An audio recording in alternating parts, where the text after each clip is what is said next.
কোরআনের আলহামদু সূরাটা সুন্দর করে পড়তে পারেন। আমি নাম বলবো না, আপনাদের নম্বর বাড়িয়ে আমি এক দরবারে দাওয়াতে গেলাম। আমি খুব কষ্ট পেয়েছি ওই দিন, কারণ নামাজ হয় নাই। কেন? ইমাম আবু হানিফা রহমতুল্লাহি আলাইহির ফতুয়া,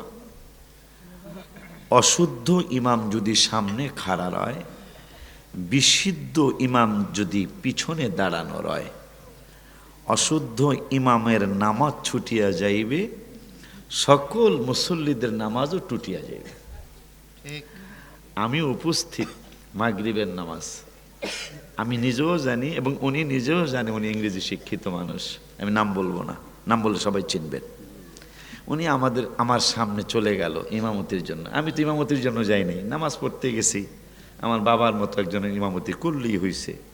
আমি বর্তমানে কিন্তু এই যে সুন্নি সম্মেলন হলো 12তম, নামাজ আমি পড়াইছি রে।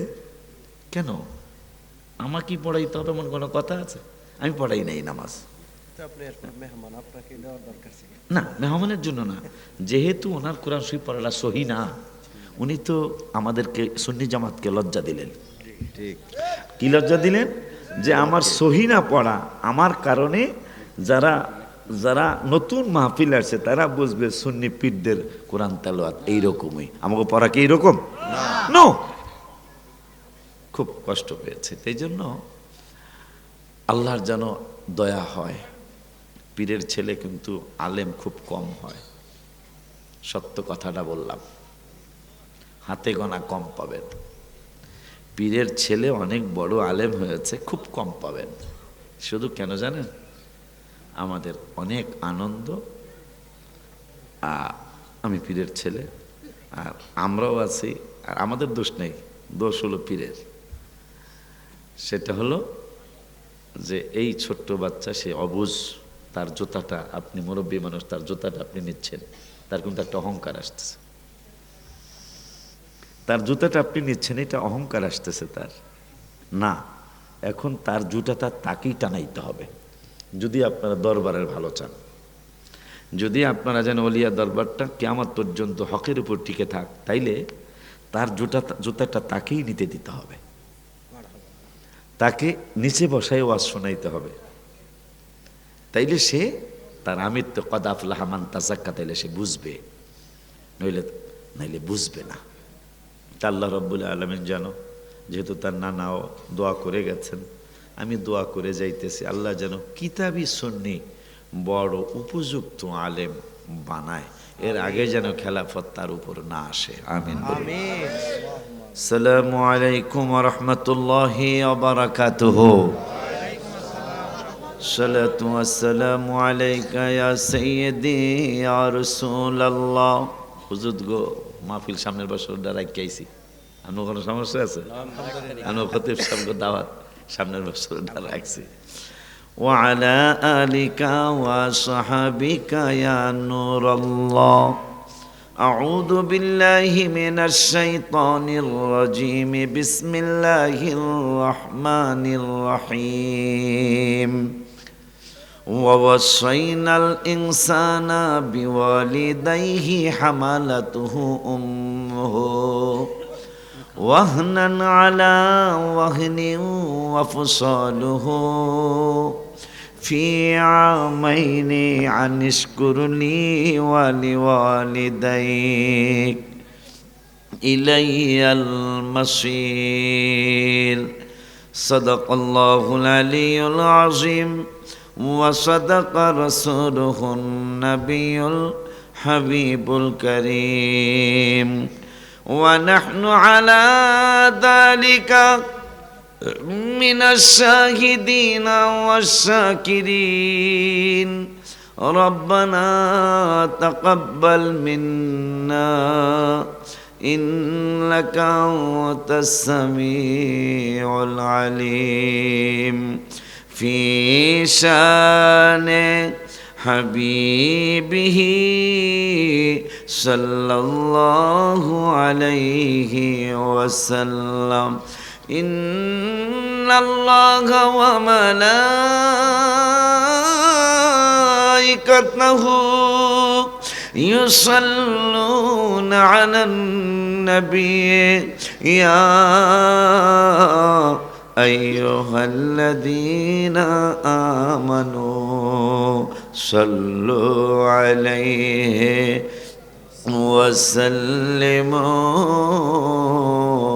تسليما اللهم جل صل على سيدنا مولانا محمد وعلى آل سيدنا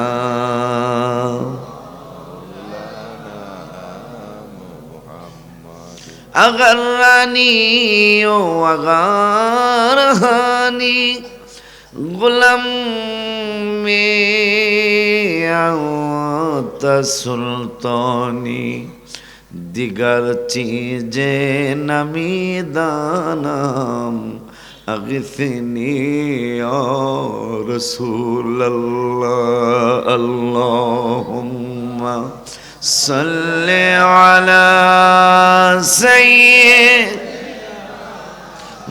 مولانا محمد وعلى آل سيدنا مولانا محمد الحمد لله والشكر لله والصلاة والسلام على رسول الله أما بعد আজকে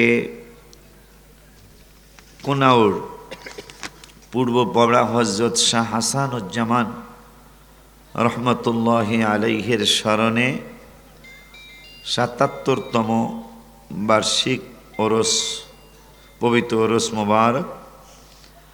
ওরস মোবারকের সম্মানিত সভাপতি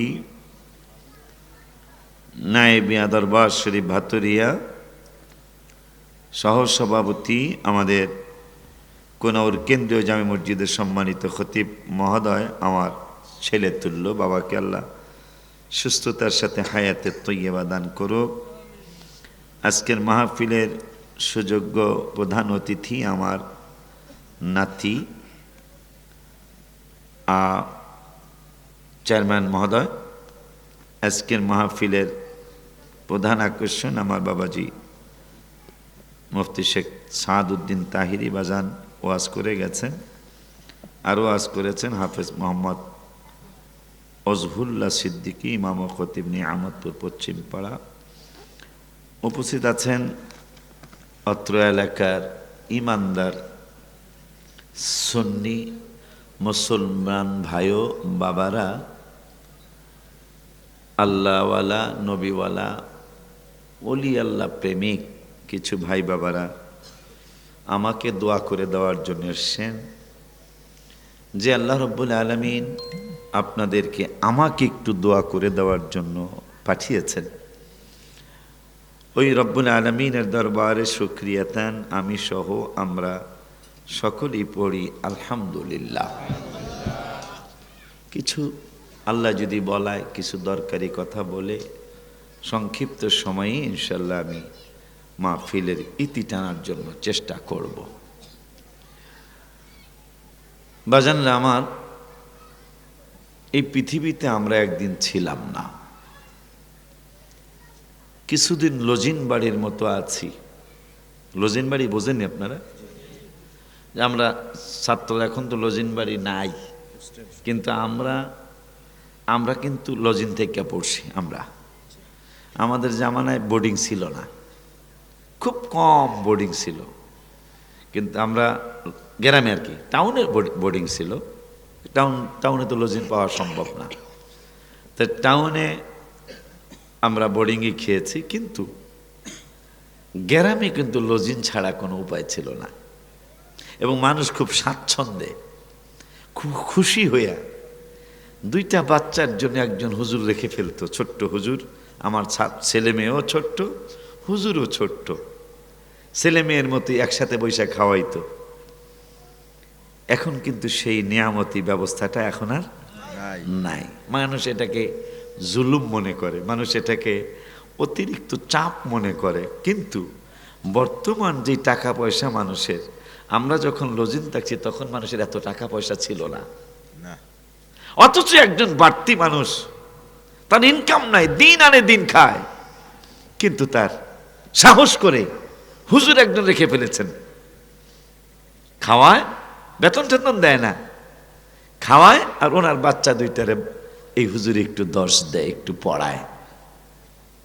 কোনোদিন শুনি নাই যে হুজুর আমি বাচ্চা রেখে তো বিপদে পড়ছি, শোনা যায় না, আজ পর্যন্ত শুনি নাই। কতদিন ভালো, কত কত চমৎকার ছিল অবস্থাটা। এখন কিন্তু সেই লজিন ব্যবস্থাটা নাই, মানুষ রাখতেও চায় না। তাইলে জিনিস কিন্তু বেশি একটা সুন্দর হয় নাই, বরকত চলে যাচ্ছে ঘরে ঘরে। এখনো তো আপনাদের এলাকায় মাশাআল্লাহ, এখনো মোটামুটি আপনাদের এলাকায় ঘরে ঘরে মিলাদ মাহফিল আছে, কিন্তু আমাদের এলাকা হেইমার্কা এলাকা, তারপরেও দেখছি প্রত্যেকটা ঘরে রমজান মাসে প্রতিটা ঘরে মিলাদ হইতো আমাদের দেশে। কিন্তু এটা যুগের আবর্তনে, পরিক্রমায়, ঘূর্ণিপাকে আজকে বেশি না, মাত্র 25-30 বছর পরে আজকে সেই মিলাদ মাহফিল মুষ্টিময় 2-4 বাড়িতে হয়, কিন্তু আর ম্যাক্সিমাম বাড়িতে মিলাদ বন্ধ হয়ে গেল। কাজটা ভালো হয় নাই, কথা বলে না। আমাদের জামানায় আমরা দেখেছি বাবা মা বৃদ্ধ হয়ে গেছে, ভিন্ন হওয়া তো দূরের কথা, ভিন্ন হয়ে যাওয়া তো দূরের কথা, আমরা আমাদের